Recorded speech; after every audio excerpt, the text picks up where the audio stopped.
Listo. Vamos con lo del COVID entonces. Lo del COVID es muy corto. ¿Qué hay que saber con el COVID o qué es lo que voy a hacer de introducción antes de lo del COVID? Realmente la evidencia es muy pobre, muy pobre, para saber qué es bueno, qué no es bueno, qué hay que hacer, qué no hay que hacer, etcétera. Es muy mala la evidencia. Y de hecho, si uno se va a las guías, que son las referencias que yo utilicé principalmente, las evidencias que utilizan son de estudios que no son en pacientes con neumonías virales o que son en pacientes con influenza, pero no con MERS, que era el coronavirus, digamos, que teníamos como de referencia previo al COVID. Entonces la evidencia es muy mala. Vamos a tratar de hablar de lo que hay y del consenso en general que hay en la literatura. Estas son las referencias, la guía que sacó ahorita, digamos, la Sociedad Colombiana de Infectología, la guía que sacó el Surviving Sepsis y otros, digamos, como referencias que me pasaron y que leí sobre la parte de sociedades de anestesiólogos en cuanto a la intubación y demás de estos pacientes. Lo primero, en cuanto al COVID, es determinar quiénes necesitan oxigenoterapia, quiénes necesitan que yo les ayude, sea con oxígeno o con ventilación, o en fin, a fin de cuentas necesitan que yo les dé o les haga un aporte porque ellos solitos no están logrando una adecuada saturación. Esos son los tres criterios que están establecidos y que son un consenso en por lo menos todas las guías que yo he leído, que le dicen a uno, un paciente necesita soporte respiratorio, esto no implica soporte ventilatorio, es decir, ustedes le pueden poner oxígeno, si tiene alguno de estos. El primero es criterio clínico, que es que tenga una disnea moderada grave con signos de trabajo respiratorio y o uso de músculos accesorios o movimiento abdominal paradójico. Es decir, un paciente con disnea que tenga signos de dificultad respiratoria, que tenga una taquipnea mayor de 30 respiraciones por minuto, que tenga un trastorno de la oxigenación moderado con una PAFI menor a 200, un pH menor a 735 y una PaCO2 mayor a 45, es decir, como si estuviera con una insuficiencia respiratoria tipo 3 o mixta. Aquí, pues digamos, yo me atrevería a adicionar pues el paciente que esté saturado, definitivamente paciente hipoxémico es igual a paciente que le tengo que poner oxígeno, ¿listo? ¿Cómo se pone? Más o menos en el contexto que habíamos mencionado del primer algoritmo que vimos por allá de la BTS, de que le empiezo cánula nasal, etcétera. ¿Cuál es el lío que tenemos acá? ¿Listo? No se sabe realmente hasta qué litraje llegar o si los pacientes se benefician o no de alto flujo, etcétera, porque usualmente los Venturi requieren un litraje bastante alto. Se ha visto que litrajes por encima de 6 litros por minuto aumentan la aerosolización del virus. Es decir, que si ustedes le ponen una máscara de no reinhalación a 15 litros por minuto, sí, chévere, lo están oxigenando, pero ese paciente está botando más virus de lo que usualmente haría. O sea, aumentan el riesgo de contagio de los pacientes que estén cerca de él y del personal de salud. Entonces hay mucho debate y no hay un consenso claro sobre cómo hacer el manejo previo a la intubación en los pacientes con COVID. Recomendación usualmente de lo que yo he leído y las cosas por el estilo, lo mejor es ponerle cánula, si mucho una máscara, y la máscara llevarla máximo 6 litros por minuto. Si con eso no les funciona y el paciente sigue con estos tres criterios, hay que pasar al uso de ventilación mecánica. Y ahí entra el otro debate que hay en la literatura en estos momentos, y es, ¿se benefician o no se benefician de ventilación mecánica no invasiva? Hay una nueva forma de ventilación mecánica no invasiva que surgió sobre todo para la población pediátrica, pero que la están usando para los SDRA, que es algo de lo que vamos a hablar ahorita, que es lo que mata a los pacientes con COVID, que es la cánula nasal de alto flujo. Si uno lee el Surviving Sepsis y la guía que salió hace poquito del llama del manejo del paciente crítico de COVID, le dicen a uno que uno debería intentarle un manejo con cánula nasal de alto flujo. Si la cánula nasal de alto flujo no la tiene o no le sirve un manejo con una ventilación mecánica no invasiva, sin recomendar una interfase ideal, obviamente lo mejor sería el casco, porque evitaría que el paciente bote virus por ahí. Pero realmente si uno se va a la evidencia, a partir de las cuales el Surviving y el llama hacen esas recomendaciones, la cánula nasal de alto flujo fue en SDRA de etiología no viral. Hay un estudio en COVID que es de los pacientes, pero literal el estudio concluye, el método más utilizado fue cánula nasal de alto flujo, pero no comparan cánula nasal de alto flujo versus otros, etcétera, en cuanto a riesgo de aerosolización y verdaderos beneficios en el paciente. Hay muchas sociedades, incluyendo esta guía de la Sociedad Colombiana de Infectología, que no recomiendan ventilación mecánica no invasiva. ¿Listo? Por el riesgo de aerosolización. Lo mismo con la cánula nasal de alto flujo. Aumenta el riesgo de aerosolización y eso sería un bollo, por así decirlo, tanto para el personal de salud como para los pacientes que están cercanos al paciente que yo le estoy haciendo ese manejo. ¿Qué dicen las guías o qué dice el Surviving y el llama en cuanto a esto? Como podría aumentar el riesgo de aerosolización, entonces lo que usted tiene que hacer es, uno, que todo paciente que vea a esa persona tenga todo el equipo de protección, digamos, de bioseguridad, incluyendo un tapabocas N95 por el riesgo de aerosolización. Y que el paciente tiene que estar a 2 metros mínimo de todos los pacientes que estén a su alrededor. Esto evidentemente no se va a lograr, mucho menos cuando haya pues la contingencia que se espera con lo del COVID, Entonces, recomendación, creo yo, con lo que hay de evidencia, es que no hay evidencia de beneficio de ventilación mecánica no invasiva y mucho menos de cánula nasal de alto flujo en estos pacientes. Creería yo, con lo que hay de evidencia, que se puede utilizar una cánula, una máscara máxima a 6 litros por minuto y si no funciona, uno pasará una protección de vía aérea con intubación. ¿Listo? Pero esto es con lo que yo les digo que trato de interpretar a partir de las guías porque, como les digo, no hay evidencia de casi nada. ¿Listo? Como para que lo tengan en cuenta. Eso sería la parte de la oxigenoterapia. Vamos a pasar a la parte de la intubación, cuando yo necesito, digamos, garantizarle una vía aérea a ese paciente. Digamos que esto es algo que sacó Harvard y que sobre cómo se debería hacer y lo que yo rescato de todos los aspectos que cambian con la secuencia rápida de intubación en esos pacientes, los dejé aquí en este cuadrito rojo. Lo primero es que el que debe intubar al paciente con sospecha de COVID o con COVID confirmado debe ser el personal más experto, es decir, anestesiólogos en primer lugar y en segundo lugar, un emergenciólogo. No el interno, no el residente, no cosas por el estilo, porque definitivamente lo ideal es que eso se intube en el primer intento y listo, para evitar el riesgo, digamos, de contagio en el personal de salud. Lo otro es que en el personal de salud que va a manejar procedimientos que generen aerosolización, está indicado el N95. Y aquí quiero hacer un énfasis para todos, para que todos ayuden en sus familias y todo.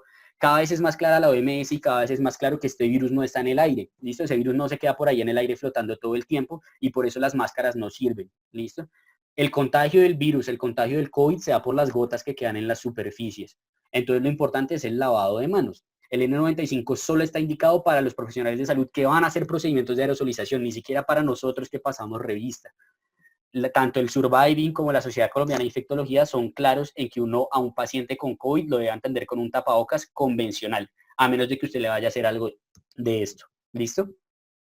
¿Cuándo se podría usted contagiar? Porque realmente el virus está en el aire, porque el paciente le tosa en la cara, no hay de otra. ¿Listo? No es como que el virus quede por ahí flotando y por eso el tapabocas no sirve para la prevención, mucho menos de la población en general. ¿Listo?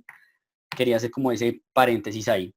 Lo siguiente, habíamos hablado dentro de la secuencia de intubación, pues claramente hay que tener todo listo, todo lo de las P's de la secuencia rápida de intubación. Hay un cambio en la preoxigenación y es que idealmente uno no lo debe preoxigenar a más de 6 litros por minuto.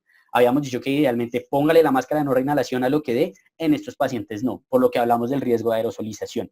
No utilizar presión positiva en el paciente COVID, o sea, no hacer BBM, o sea, no hacer ventilación bolsa máscara, a menos de que yo ya lo tenga intubado con el neumotaponador insuflado.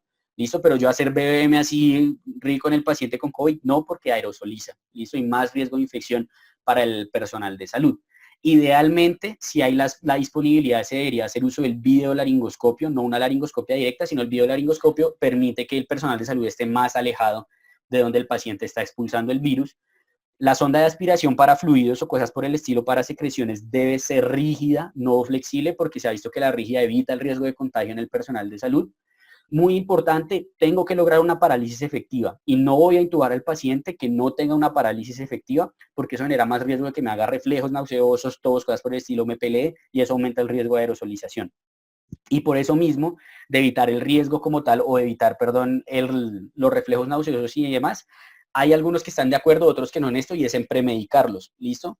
Premedicarlos para ponerle lidocaína y eso evitar los reflejos protectores de la vía aérea y con eso que el paciente no me vaya a toser o cosas por el estilo mientras lo estoy intubando.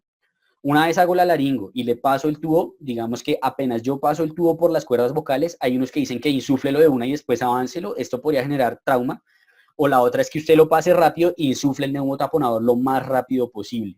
Y una vez usted ya lo insufla, conectarlo de una al ventilador, y digamos que eso sí ya depende pues de la IPS o el sitio donde usted esté trabajando, donde usted esté ejerciendo, pues lo ideal es que el ventilador tenga todos los filtros adecuados y demás para que no haya, digamos, como que el virus esté regando por ahí. Serían como las indicaciones a tener en cuenta que cambian con respecto a todo lo que hablamos de oxigenación y de intubación en los pacientes no COVID. ¿Qué otra cosa es importante y que les quise traer? El SDRA, que es la razón por la cual el COVID mata a las personas. El SDRA básicamente es una sepsis localizada en el pulmón, una respuesta inflamatoria severa en el pulmón secundaria a una patología infecciosa pulmonar, que es aguda, como su nombre lo dice, síndrome de estrés respiratorio del adulto, que es agudo, ¿listo? Debe ser en menos de 7 días con una, digamos, etiología que uno sospeche o conozca y debe caracterizarse por tener infiltrados en ambos campos pulmonares, o sea, que el paciente esté lleno de pus y de agua en ambos pulmones. se suele categorizar o debe haber evidencia en los gases de un trastorno de la oxigenación con la PAFI menor a 300 y se categoriza en leve, moderado, severo, leve de 300 a 200, moderado de 200 a 100 y severo menor a 100. Y hay ciertas consideraciones con la ventilación, listo, que pues Dios quiera ninguno de nosotros tenga que manejar un ventilador de un paciente COVID, pero pues si nos llega a tocar, por lo menos saber qué hay que programarle a ese ventilador para, digamos, como mejorarle el pronóstico a ese paciente. El SRA, como mencionábamos, este es el alvéolo normal, este es un alvéolo de un paciente con SRA lleno de puro, digamos, como líquido inflamatorio, pus, etcétera, daño de la membrana alveolar y extravasación, que eso además genera constricción de los vasos, digamos, de los capilares alveolares, microtrombosis de los capilares alveolares, y todo eso lleva a que el paciente tenga un trastorno severo de la oxigenación y por ende pues se muera. ¿Listo? ¿Cómo vamos a manejar eso? Con la ventilación mecánica invasiva. El paciente con SRA hay que intubarlo y es lo que hay para salvarlo, no tenemos más. ¿Listo? En la ventilación mecánica invasiva, todos pues han visto, no sé si ya se vieron el video que subió este doctor Rowdy y eso en Instagram de los parámetros que tiene un ventilador, frecuencia respiratoria, cómo lo voy a mediar, si es por presión de soporte, cosas por el estilo, etcétera. Pero lo importante son las cosas que cambian en el SRA. ¿Qué es lo que cambia o qué es lo que ha visto o hay evidencia de que le mejora la mortalidad a esos pacientes? Lo primero es un volumen tidal bajo, ¿listo? Los pacientes normalmente yo les programo un volumen de 6 a 8 cc por kilo, a los pacientes con SRA idealmente 4, máximo 6 cc por kilo. ¿Cuál es la razón de que yo les ponga un volumen bajo? Como tienen este alvéolo tan afectado y tan inflamado, lo que yo busco es no sobredistender el alvéolo. Si yo le meto mucho volumen sobredistiendo el alvéolo y hago más riesgo de injuria del epitelio alveolar, entonces le pongo un volumen tidal bajo. El siguiente es que le pongo un PIB mínimo de 5, listo, pero idealmente se suele subir más. Los pacientes regulares tienen un PIB máximo de 5. En esto es lo que yo busco es subir la PIB porque lo que está pasando es que en este alvéolo todo el surfactante se barrió, todo se dañó y el alvéolo está tendiendo a colapsarse, ¿listo? Cuando yo le pongo una PIB alta y una PIB continua, lo que voy a lograr es que todo el tiempo haya presión acá positiva y eso me mantenga el alvéolo abierto. Y con el volumen tidal bajito voy a evitar que me esté generando cambios en el volumen, digamos como intraalveolar. Y lo otro que me favorece que no haya cambios en el volumen es que yo le pongo una frecuencia respiratoria elevada.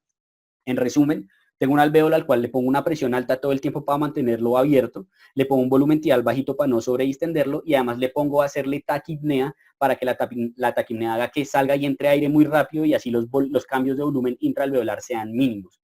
Hay frecuencias respiratorias de hasta 30 y pucho en esos pacientes con SRA. ¿Listo? Se habla de la pronación, digamos que la pronación está indicado para el SRA moderado o severo que no mejora a las 4 horas. La pronación es literalmente poner al paciente boca abajo por 16 horas por día y se ha visto que eso mejora el pronóstico en esos pacientes.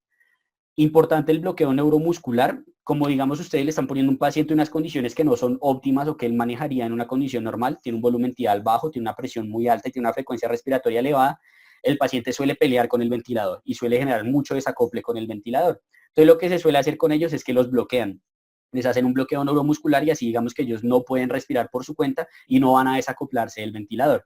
Hay debate en cuanto a cómo se debería hacer el bloqueo, hay guías que dicen que es por bolos, hay otras guías que dicen que es en infusión continua, pero el punto es que hay que hacerlo si el paciente está peleando, no hay que hacerlo de rutina, sino si el paciente está desacoplado del ventilador, póngale bloqueo neuromuscular.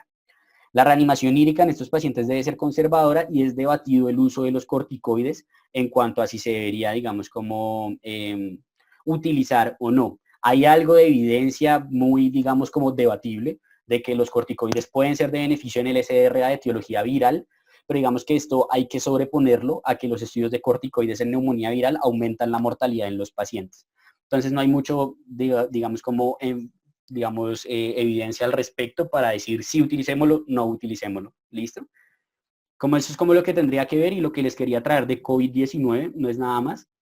No sé si alguno tenga alguna adicional o algo por el estilo que quiera, digamos, como preguntarme por el chat o cosas por el estilo. Si no, pues digamos que muchas gracias a todos los que participaron de la charla. Espero pues digamos les haya servido, haya sido de utilidad.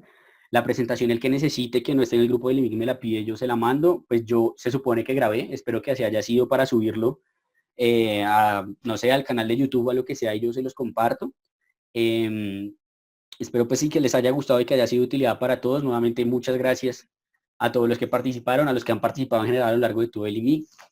Me siento, digamos, como muy feliz de que esto haya salido adelante y de que hayamos logrado lo que hemos logrado con el IMIC y pues sé que falta mucho para lograr, digamos, con este grupo que tenemos montado. Listo, muchas gracias a todos y que pues les vaya muy bien.